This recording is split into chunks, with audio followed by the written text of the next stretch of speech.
I never thought my own granddaughter would humiliate me like this at a birthday party I paid for. 18th birthday, I paid for all of it. Not just the food and venue, but the dress Hannah wore. A floor-length, pearl-beaded thing I'd watched her twirl in weeks ago at the boutique. I smiled then. Thought I was making a memory. And I suppose I was, just not the kind I'd keep. This was supposed to be my gift. A gesture. One last big celebration before college. I wanted her to feel proud, seen, loved. God help me. I wanted to be part of her glow. Because I helped raise her. Because I thought she still felt close to me. Even if the hugs had stopped. Even if she hadn't called me grandma in public since middle school. And because Melinda, my daughter, had said, "Don't overthink it, Mom. She's just a teenager. This party means a lot to her. Let's make it special." So I did. $10,437. Not that anyone counted. Except me. The speeches started just before sunset. Melinda gave one, of course. So did Hannah's best friend. Sweet things. Glittering things. Then Hannah stood. Everyone raised their glasses. Cameras out. Her cheeks were flushed with wine and attention. She looked so confident up there. So unfamiliar. "Thanks, everyone, for being here," she started, then turned slightly toward our table. "Especially my family." I smiled, swelled. Then she added, with a little scrunch of her nose and a laugh I'll never forget. "And thanks to Grandma for being, well, Grandma. You know, she's so weird and embarrassing sometimes. Like, I literally told her not to wear sequins. But she means well." Some laughter.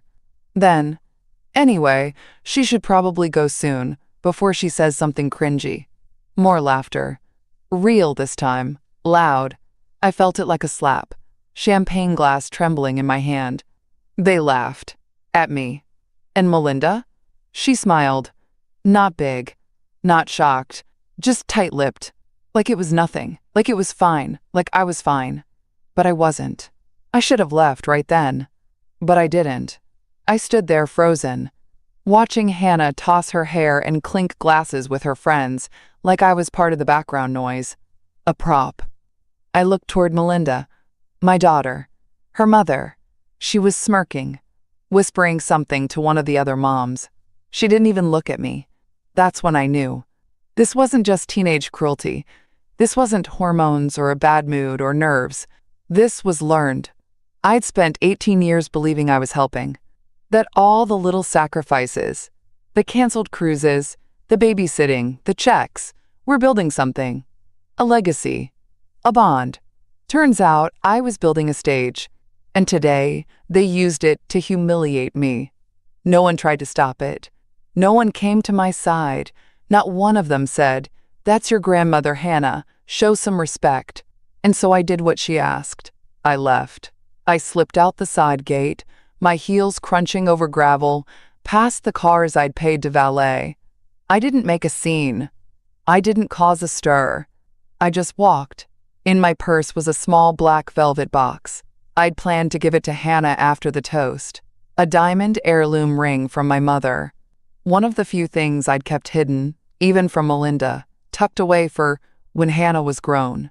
It sat heavy in my bag, as heavy as the lump in my throat.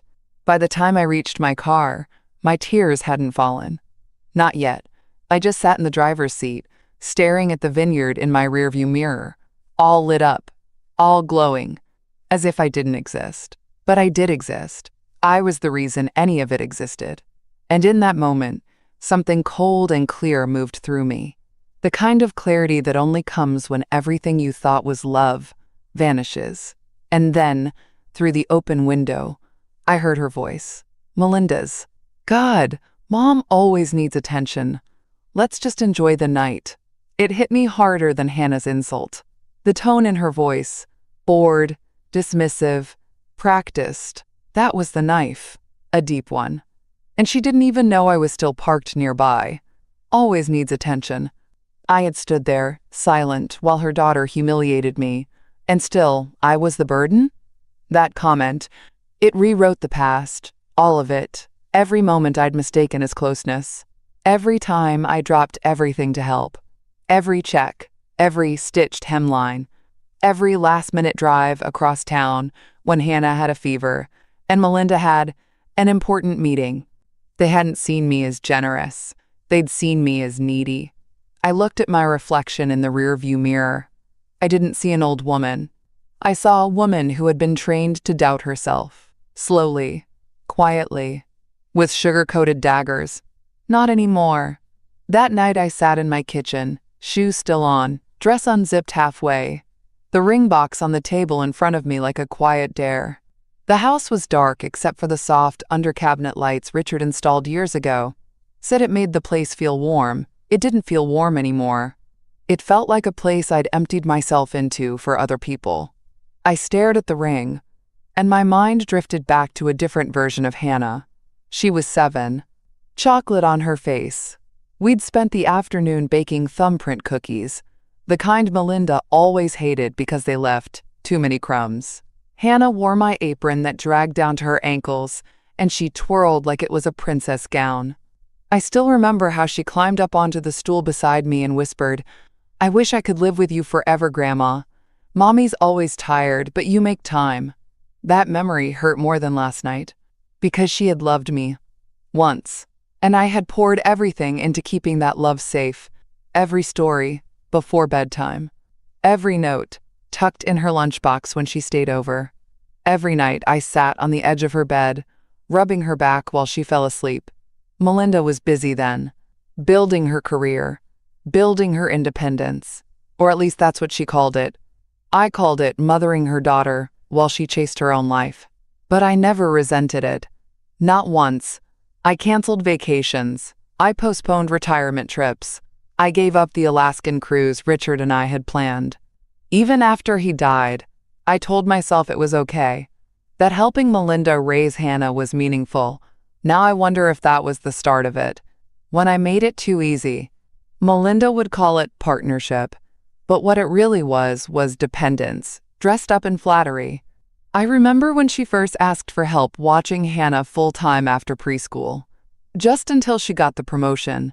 Then it was during school breaks. Then it was soccer practices, dance recitals, doctor's appointments. I was her calendar, her chauffeur, her plan B. And every time she said thank you, I believed her. I believed I was part of the family. Integral. But that was the trick, wasn't it? It's easy to feel loved when you're useful. When I stopped being useful, or worse, when I showed up in a way they didn't script, suddenly I was weird, embarrassing. Melinda always said Hannah was just a little dramatic, that I took things too personally, but Hannah learned how to treat me from her mother, and I let her. That stings the worst, knowing I trained them both to see me as optional, as background. Now she rolls her eyes when I speak. I finally stood. My knees cracked. They always do now. I walked to the corkboard and slowly began pulling down the pieces, the drawings, the photos, even the little ceramic magnet from her first trip to the zoo. It didn't feel like bitterness. It felt like grieving. 3 days later, I dropped off the leftover decorations at Melinda's house. It was mid-afternoon. Quiet. The same Tuscan-style home I helped her refinance 6 years ago. A house she couldn't afford without me co-signing. She told me it would be temporary, but nothing ever was with her. The box was heavier than I remembered. Streamers, unused glass centerpieces, monogrammed napkins that read H18 in gold script. The same napkins that cost $312, though Melinda swore they'd elevate the experience. I paid it without question. I rang the bell, already bracing myself for some tight-lipped thank you or a rushed excuse for why Hannah didn't mean it. But no one answered. I figured I'd leave it by the door, but as I stepped back down the porch, I heard her voice through the cracked kitchen window. She'll forget. She always does. Besides, we need to keep her out of our finances anyway. My spine went cold. There was a pause. The sound of clinking dishes. Then Melinda again, this time lower, sharper. No, I'm serious. If she ever starts digging, it could get messy. Just smile and play nice for now. I couldn't move. It wasn't the words alone. It was the tone. The familiarity of it. Like this wasn't new. like I'd been discussed before, like a liability. My throat dried. I stepped back, quietly, and stood behind the rose bushes where the window opened, just enough to let me hear everything. I mean, she paid for everything. That's the only reason we did it this way. It looked like a gift. But really, it was cover. Cover for what? A man's voice responded. Her boyfriend? Maybe? I don't know who. You think she'll ask questions? Melinda let out a little laugh. Not amused. Arrogant. She's never asked questions in her life. She's been so grateful to be included. That she's blind. Melinda didn't just plan that party to honor Hannah.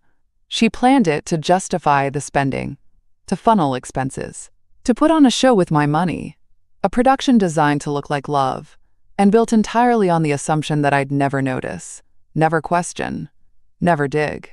And she wasn't wrong. Until now. I backed away from the window, my breath shaky, the box still in my hands. When I reached the sidewalk, I walked right past her doorstep, straight back to my car. I placed the box in the trunk, then sat behind the wheel for a full minute staring at the dashboard. And I said it out loud, the words I hadn't dared let myself say until now. She used me. She used my money, my time, my love. And now, she's protecting herself from me. Not from what I might do, but from what I might find out. I thought the ring was the last gift I'd withhold. Turns out, it was only the first. The next morning, I opened my desk drawer and pulled out the accordion folder labeled Hannah's Party. I had organized it weeks ago. Receipts, email confirmations, invoices. Everything neatly hole-punched and categorized. I'd always been meticulous with my records. Melinda used to call it cute. Now it felt like my only weapon. I flipped through page after page, tracing the numbers like they were a trail of breadcrumbs. Table rentals, cake orders, photographer deposits, all expected. But as I got deeper into the stack, things started to feel wrong. $1,680. Brunel and Company, fine homewares. $2,200. Salerno Custom Imports, delivery fee. $900. Private chef consultation. Tasting menu, not redeemed. None of these had anything to do with an 18th birthday. I stared at the Brunel charge first. That was a boutique store Melinda loved. Hand-blown glass bowls, luxury flatware. I remembered her raving about their investment pieces when she redecorated her kitchen last spring. I checked the invoice. It was billed under the party's event planning email address, the one she asked me to use to streamline the budget, but it was her handwriting in the notes section. Need delivery before brunch with Lauren. Use mom's card. Use mom's card. That was the first time I said fuck you out loud. Not whispered. Not under my breath. Out loud. I closed the folder slowly, then reopened it. This time, I scanned every item with a different lens, not as a generous grandmother funding a family celebration, but as a woman reviewing the receipts of her own manipulation. $785. Dyson Airwrap. $1,200. Handbag from Le Plaisir. $175. Wine club subscription. These weren't party expenses. These were shopping sprees. She had used the event to hide her indulgences, banking on the fact that I'd never notice, never question, never dare accuse her. And she was right for a long time. Because I thought love meant trust. I thought silence was respect. I thought being generous was how I earned my place. Turns out, it was how I lost it. I logged into my bank account for the first time in months. Melinda had insisted on handling all the transactions. Less stress for you, she'd said. Enjoy the party, Mom. Don't worry about the boring stuff. But now I watched my screen fill with line after line of event-related charges. Some matched the folder, some didn't. A $400 purchase from a spa in Palm Springs. A $310 Uber charge to a hotel I'd never heard of on the night after the party. And then a $6,000 wire transfer I didn't remember approving, labeled reimbursement, event coordination. But I had never been reimbursed for anything. My hands started shaking. I forced myself to click into the details. The account it went to wasn't mine. It wasn't even a business. It was a personal checking account. Melinda's. She reimbursed herself.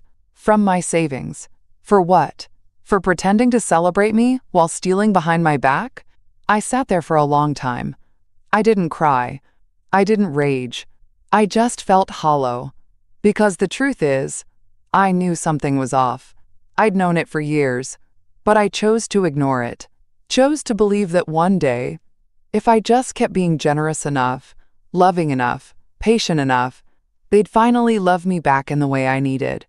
Instead, I was funding my own erasure. No more. I printed everything. Stapled receipts to statements, highlighted names, dates, amounts. Then I opened a fresh folder. Label, evidence. The air inside the bank felt colder than it should have for early June. But maybe that was just me. My fingers gripped my purse tighter as I stepped up to the reception desk. I'd like to review a trust account, I told the woman behind the glass partition. She was young, polished. Her smile a little too cheerful for someone who didn't know my whole world was shifting. Name on the account? She asked. My own, I said. Margaret Delaney. It's a college trust. For my granddaughter. I hadn't looked at the account in over a year. There hadn't been a reason to. I opened it when Hannah was 10. Back when she used to beg to sleep over on school nights and color her homework pages at my kitchen table. Back when she still kissed my cheek without rolling her eyes. $50,000. I'd set it aside piece by piece. Birthday by birthday. Tax refund by tax refund. It wasn't everything, but it was meant to be her everything. A start. A gift. A promise. Just a moment, the teller said, clicking away at her screen. I clutched my purse to my stomach like a shield. Please don't be gone. Please don't let them have touched it. Please, God, give me one thing they haven't stolen. A few minutes later, a man appeared from the back. Early 60s, a bit balding, wire-rimmed glasses. He looked like someone who still balanced his checkbook by hand. Mrs. Delaney? He said kindly. I'm Gerald. Let's take this to my office. Inside, I sat in the leather chair across from him, spine straight. He tapped a few keys on his desktop. Well, he said after a moment, the trust is intact, principal untouched, interest accrued nicely over the last few years. I didn't realize I'd been holding my breath until it came out sharp and loud. Thank you, I whispered. He glanced up. You look relieved. I am, I said, almost ashamed. I'm starting to realize how little I've been in control of lately. He didn't pry, just nodded thoughtfully. Would you like to make any updates to the trust? He asked. Change the beneficiary, set access limits, that sort of thing? That question hit harder than I expected. For a long moment, I didn't speak. I just sat there, staring at the screen. Hannah's name stared back at me. Her middle name, Claire, written in that elegant financial font that always looks colder than real life. It didn't feel like her anymore. Not the girl who mocked me in front of 100 people. Not the one who said I was weird and embarrassing like I was a dog she'd outgrown. I looked up. Can I restrict access? Make it so only I can authorize withdrawals? You already have full control, he replied. It was never transferred to her or her parents. My heart ticked with something new. Power. Then yes, I said. Add a review requirement for any future disbursement. I'll need to approve it in person. Every time. He gave a crisp nod. Easy enough. I hesitated. And if I wanted to move the funds elsewhere eventually, that's also within your rights. It's a revocable trust under your name. You can change the beneficiary or dissolve it entirely. I left the bank that day with the papers in my bag, tucked beside my folder of evidence. For the first time in weeks, I walked with purpose. Let them think I'm still soft, still confused. Let them think Hannah's college is paid for. Because today I learned something. That money is still mine, and I haven't decided if she deserves it anymore.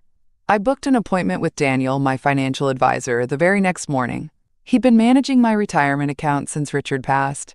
And unlike most people in my life, he actually listened when I spoke. Didn't rush, didn't assume. Just asked the right questions and gave me the information straight. His office hadn't changed in years.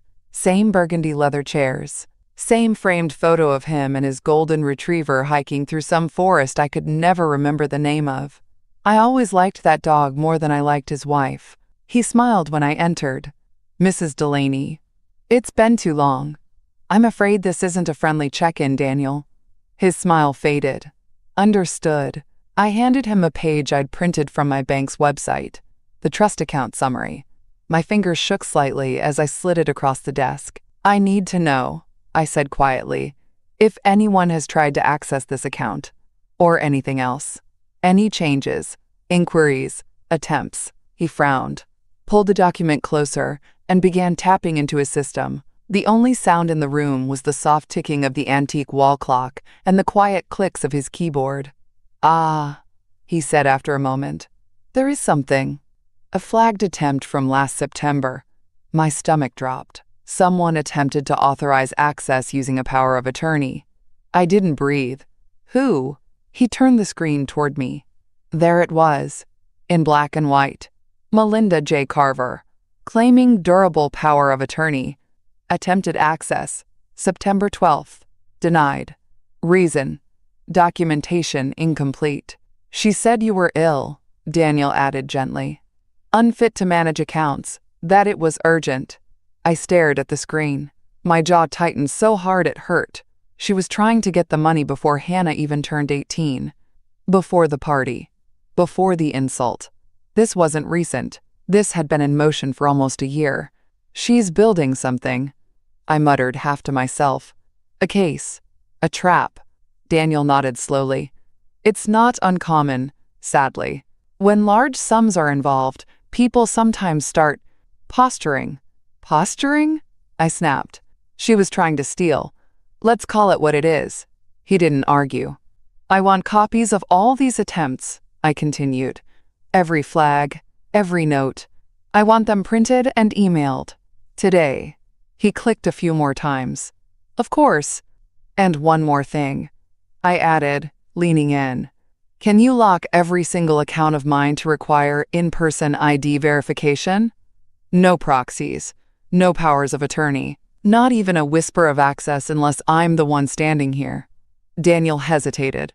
That might make things harder down the line if... I want it hard, I said. Especially for them, he nodded. I'll draft everything before the hour is up. I sat back in my chair, pulse pounding. I should have felt panicked, but I didn't. I felt alert, awake, like someone had finally slapped the rose-colored glasses off my face. Melinda hadn't just been scheming behind my back. She'd been planning ahead, quietly, strategically, testing boundaries, seeing how far she could go before I noticed.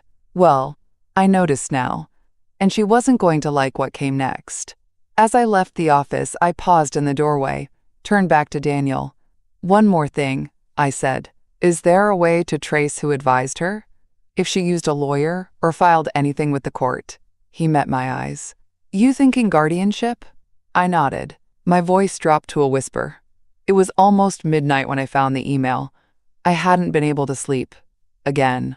I kept hearing Daniel's voice in my head. You thinking guardianship? The word echoed like a warning bell.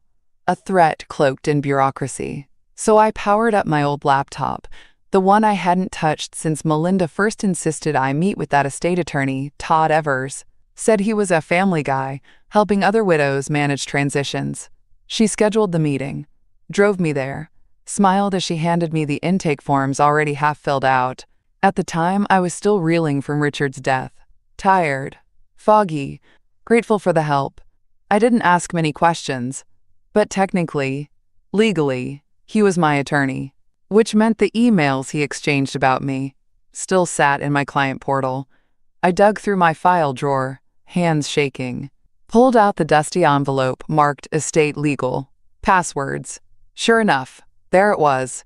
A client login Melinda had printed for me herself, in neat cursive. She never thought I'd use it. She was wrong. I clicked into a thread labeled POA and Health Directives, Delaney. The first few emails were harmless enough. Scheduling, forms, digital signatures. But the farther I scrolled, the colder it got. There it was. An email from Melinda to Todd, dated 8 months ago. Todd, just confirming that when Mom's ready, we can initiate the cognitive screening with Dr. Adler, right? I know she's still functioning, but you've seen how forgetful she's been. The party planning has her overwhelmed. She called me twice today to ask the same question about the cake. We need to get ahead of this, legally. Let's make it smooth. She wasn't just preparing, she was positioning. Laying bricks, setting traps, using my occasional confusion, normal, age-appropriate moments as evidence, as ammunition. I scrolled lower. Another message. My concern is that she'll start resisting once we discuss finances, especially the trust. If we delay, we may lose the window to take control without conflict. The goal is to protect her, of course. Protect me. How convenient. I sat there, breathing through my nose like Richard used to do when he was about to explode. My hands gripped the arms of the chair. Melinda wasn't going to wait until I declined. She was going to manufacture my decline. And Todd? That smug little man? He was in on it, facilitating, smoothing the edges, helping her build a legal noose around my life, dressed up in terms like streamline and protection and care. I printed every word, highlighted dates, cross-referenced the cake comment with the receipt from that bakery consultation Melinda scheduled without telling me. Then I opened a new envelope. Label, cognitive manipulation. I slid the emails inside. Then I sat in the dark, in the silence, and let the truth crush me. Just for a minute. They weren't waiting for me to die. They were erasing me in real time, turning my habits into symptoms, my generosity into incompetence, my patience into senility.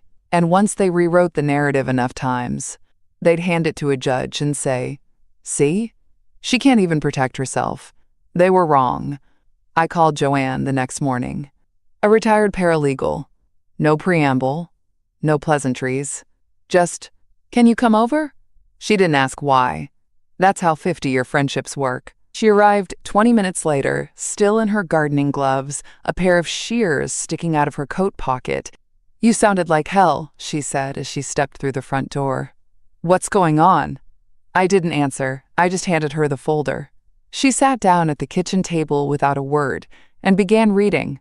First the receipts from the party, then the flagged bank attempts, and finally the printed emails. With each page, the lines around her mouth deepened, her brow furrowed so tightly it looked like it might snap in half. When she reached the bottom of Melinda's email about the cake and the window of opportunity, she let out a slow breath. "Jesus," she muttered. "This isn't just greedy. It's calculated." I nodded. "She's calling me senile, Joanne. Telling lawyers I repeat myself, that I'm overwhelmed." Joanne looked up, eyes sharp. "Which is ironic, considering you've managed her life since she was 20. I laughed. Bitter. Dry. "Isn't it?" She took off her gloves, set them on the table, and pulled out her reading glasses. "Okay," she said, the way she used to when we were teenagers, planning to sneak out of a slumber party. "First things first. We stop letting this happen in the shadows." "I don't want revenge," I said quietly. I want to stop begging for space in a life I paid for." Joanne's gaze softened. "Then let's start with your name." "My name?" "Everything Melinda has touched. Trusts, power of attorney forms, lawyer appointments. We verify every single document. We make a list. What's still in your name. What she tried to move. What you still control." I opened my file drawer and handed her every document I had. She flipped through them with the cold efficiency of someone who'd spent 3 decades working in legal offices. "You still hold the deed to your house," she confirmed. "The college fund is yours. And these accounts, checking, retirement, investments, all untouched for now. But these forms here?" She pointed to a batch of documents Melinda had once called just routine updates. Joanne narrowed her eyes. "These are red flags." She tapped one with her pen. "This clause lets her initiate care transitions on your behalf. That means she could have you evaluated, placed, medicated, without you ever knowing what was coming." I felt something cold settle in my chest. So she could put me in a facility? With the right doctor's note? Yes. If she gets guardianship? Absolutely. I rubbed my hands together, trying to warm the skin. And what do? Hire a lawyer? Sue her? Joanne shook her head. You don't start with war. You start with armor. She pulled a notepad from her purse. Here's what we do. First, we revoke every power of attorney she's touched. Replace it with new ones. People you trust. Me, if you want. Or Daniel. Second, we update your will and estate plan. Lock it down airtight. I blinked. Third, Joanne looked me straight in the eye. Third, you stop asking to be included in a family that sees you as a stepping stone. You start building a life that doesn't require their approval. For the first time in weeks, I felt something warm under my ribs. Not joy, not yet, but something like hope. They loved my money more than me, I whispered. Joanne reached across the table, squeezed my hand. Then stop giving it to them. The bank lobby was almost empty that morning. Just an older couple arguing over a PIN code and a toddler screaming near the coin machine. No one looked at me as I walked in, but I felt different, like my spine had straightened overnight. Daniel had already called ahead. They were expecting me. A woman from the fraud prevention department met me in a small office at the back. She was younger than I imagined, early 30s, sharp navy suit, clear-eyed, no nonsense. Mrs. Delaney, she said, gesturing for me to sit. You wanted a full review of the flagged access attempt? I nodded. And if possible, the footage. She didn't blink. We have it. She turned her monitor toward me. Clicked play. There it was. Dated September 12th. Just after 10 a.m. Melinda. Walking through the double doors. Wearing a cream blazer. Hair curled. Big sunglasses pushed up on her head like a prop. She looked polished. Relaxed. She approached the counter with a manila folder in hand. Smiling. Talking. Laughing even. Then she handed something to the teller. The camera angle shifted slightly. A signature page. My signature. Only, it wasn't mine. My stomach dropped. She used a forged signature? I asked. The woman nodded. Yes. She presented it as durable power of attorney. But the document was flagged by our notary database. The number didn't match the registry. I stared at the screen. At my daughter. So composed, so confident, as if this was nothing, just another errand on her to-do list. When we asked her to wait while we verified the paperwork, the woman continued.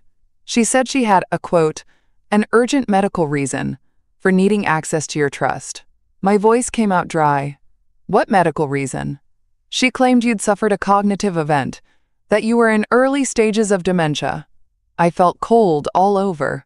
Like my skin was shrinking from the inside. The woman paused the video.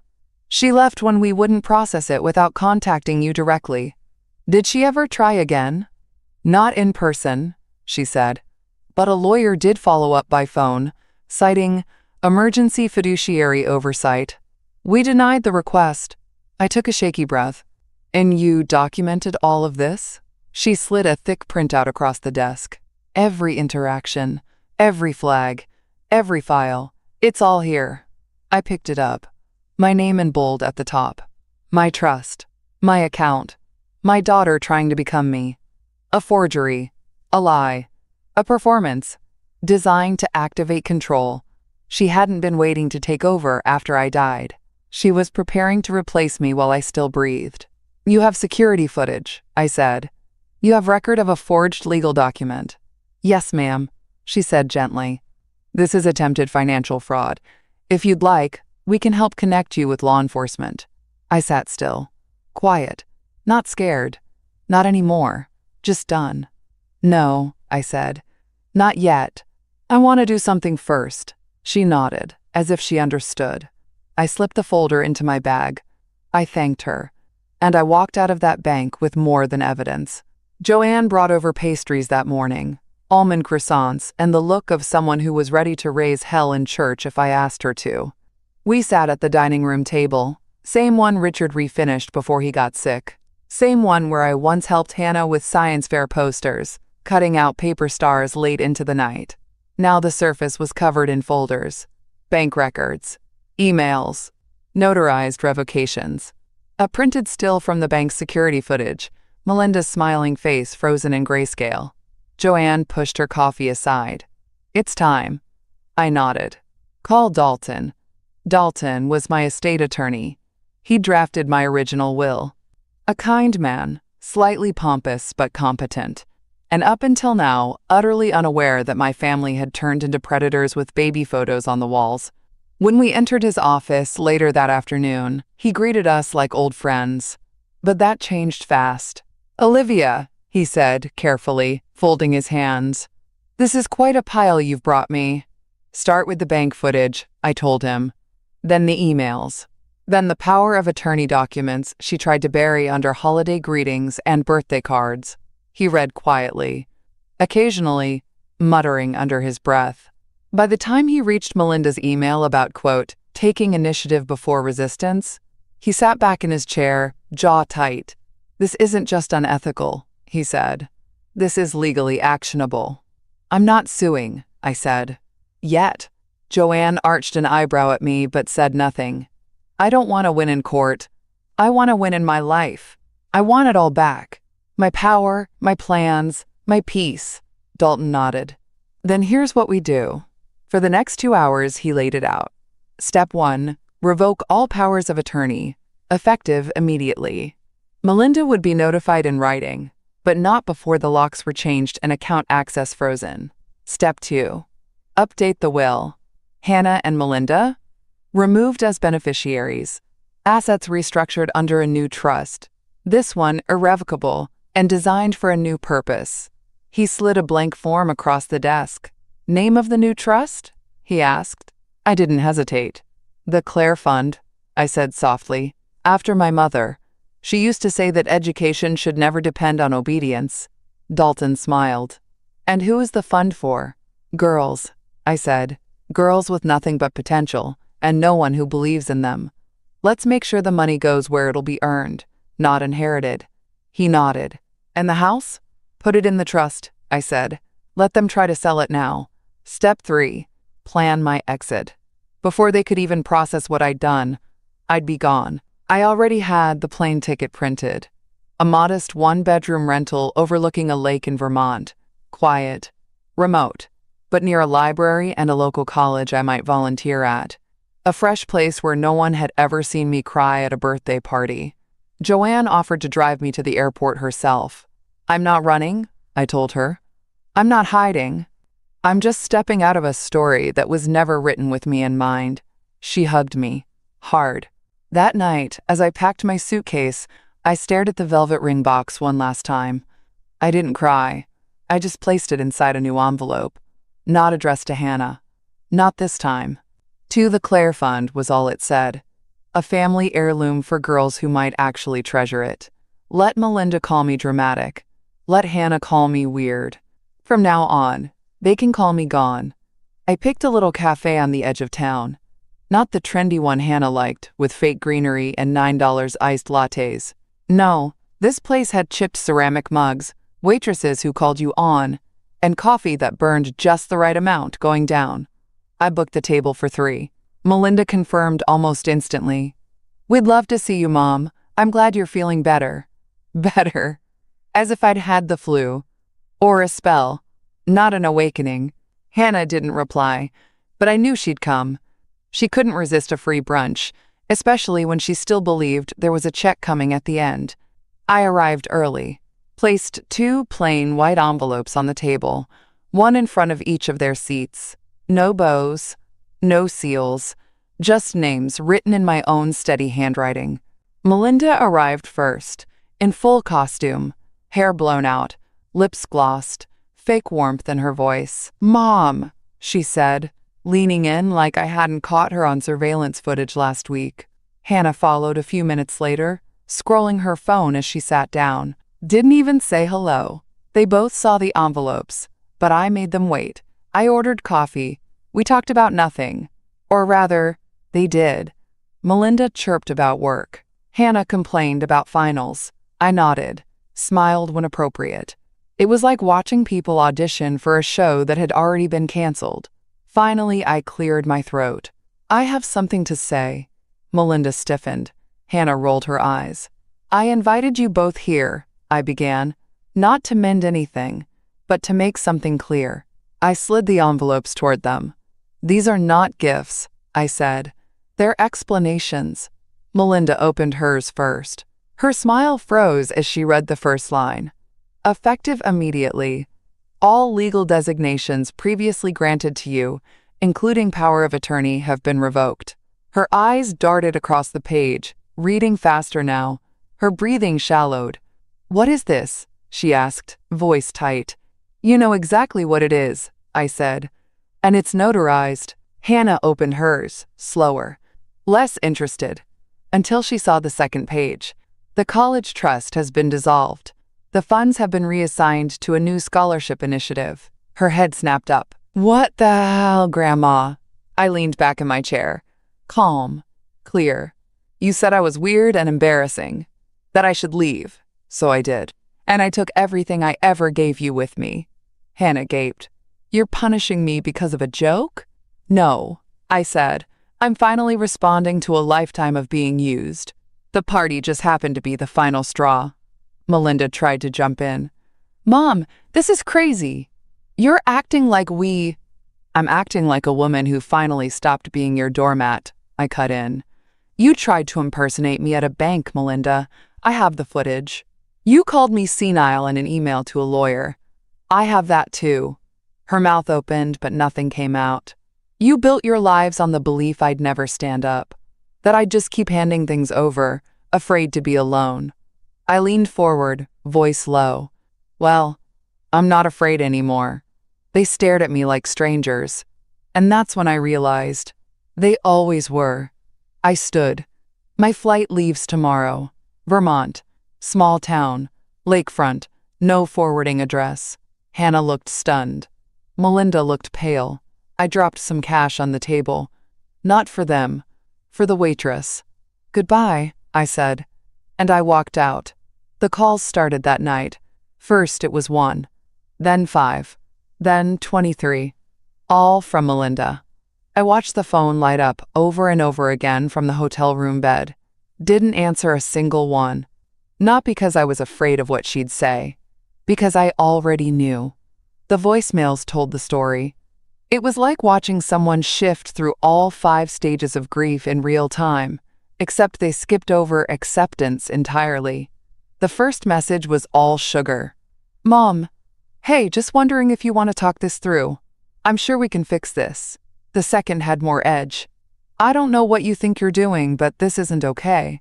You're not well, and people are going to notice. By the fourth, she was snapping. You're acting like some kind of vindictive old woman, Mom, over one mistake?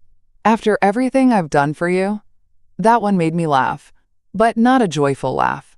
The kind you make when the delusion is so deep, it's not even insulting anymore. It's just sad. By voicemail 10, she was threatening to call a lawyer. I welcomed it. The next morning, Joanne sent confirmation texts. Checkmark power of attorney formally revoked. Checkmark durable guardianship paperwork shredded. Checkmark notification letters delivered to both Melinda and Todd Evers, the snake in a suit. My lawyer had also sent out a formal cease and desist, referencing the bank fraud. I'd kept it measured, not pressing charges yet, but establishing a clear paper trail. Let them sue, let them try, because this time I was protected. When I opened my email that morning, there it was, the official confirmation. The Claire Fund had been processed and registered. The tagline under the letterhead read, "For girls with ambition, not entitlement." I smiled at that. God, I smiled. A separate note from Dalton confirmed Melinda and Hannah had been removed from the will entirely. Every penny, from the house sale to the investment portfolio to the antiques Melinda once hinted she'd love to inherit, all reassigned. The messages from Hannah finally came through around noon. Grandma, seriously? I need that money. I didn't mean what I said, it was a joke. You're ruining my life. Don't you love me anymore? That one almost got me. Almost. But then I remembered her saying I was pathetic, that she didn't owe me anything, that I should have just left. So I did. And now, the silence was mine. That evening, a courier delivered 2 thick envelopes to Melinda's doorstep. Inside were formal legal updates from my estate lawyer, along with notarized confirmation that access to all accounts, assets, and trusts had been terminated. They wanted control. They got the reality of zero access instead. They wanted my silence.